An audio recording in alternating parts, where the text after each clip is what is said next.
ошол мандатты 2 жылдан бeri артымдан кууп жүрүп, башкы прокурор максатына жетти. Элдин аманатын, элдин ишенимин эртең кыяматта сураса аманатты, баш прокурор жооп берет эми ошого. Канчалаган адамдар ыйлап атат азыр ушу баш прокуратуранын мыйзам иш козгогонунан. Мына менин талапташтарымды төрага билесиз. 32 күн камап жатышты, урматтуу депутаттар. Мен 6 айдан бeri эч кимге айтпай жүрөм. Түндөлөрдө барып атам СМБга. Билбей атышат. Ошолорду камап жатышты. Бардыгын тилимди басып келдим тишим менен. Бирок эч нерсе таппадык 6 айдан бeri. Урматтуу баш прокурор, таппадыңыз го 6 айда. Кетпейсизби эми отставкага? Сиз кеттиңиз, Матраев менен байланышыңыз бар. Артынан кетпесе мен жигит эмесмин. Сиз бүгүн баш прокурор иштегенге моралдык акыңыз жок. Толуп кетти сиздики. Эл эртең жарылса сиз күнөөлүү болосуз. Сиз бардыгын заблуждение калып кетип атасыз. Эмне себептен бул көтөрүлгөн сиздердин кесиптешиңиздер. Парламенттен көтөрдү маселени. Ошол боюнча чек арадан чыгып кетти. Биз жоопту тактай алганыбыз жок. Эгер чыкпаганда биз тактайт элек. Ошол жерде билдирүү жасап атат. Прокуратура тарабынан 900 канча адамды мыйзамсыз жоопко тартты, 300 адам акталды деп атат. Бул фактыларды кайдан алган биз такташыбыз керек, көп билдирүүлөр негизинде. Эмне себептен өзүнү карата куугунтуктоону мен тараптан болгондугун түшүндүргөн жок.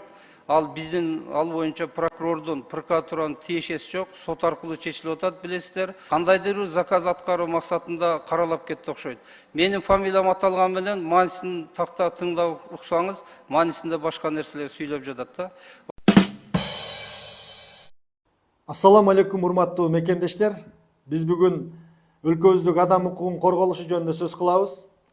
Жакында баш прокурор Зулушев мырза Жогорку Кеңешке келип, 3 жылдан бери прокуратуранын мыйзамсыз иштерди козгогондугу жөнүндө маалыматым жок экен, аны такташ керек. Депутат Атазов мени каралаш үчүн бир заказдарды аткарды окшойт деген оюн айтты. Мен эл өкүлү катары кагаз менен далилдүү көрсөтүп коеюн. Бул менин Жогорку соттун төрагасы Замирбек Курамаевичке жөнөткөн кайрылуум. Бул Жогорку соттун мага жөнөткөн жообу. Прокуратуранын мыйзамсыз иш козгогондору боюнча 2021 жылы 249 адам, 2022 жылы 283 адам, 2023 жылы 311 адам. Жалпысынан прокуратура 3 жылдын ичинде 843 адамга мыйзамсыз иш козгогон. Мынакей, Зулушев мырза, мынабул элдердин ыйы, мынабул элдердин көз жашы, тагдыры менин заказым болчу. Мен ушул заказды аткарыш үчүн жогорку трибунада кайрылгам. А сиз саясат кылып атасыз. Урматтуу мекендештер, мамлекетибизде эл аралык келишимдерге кол коюлган. Адам укугун коргоо боюнча.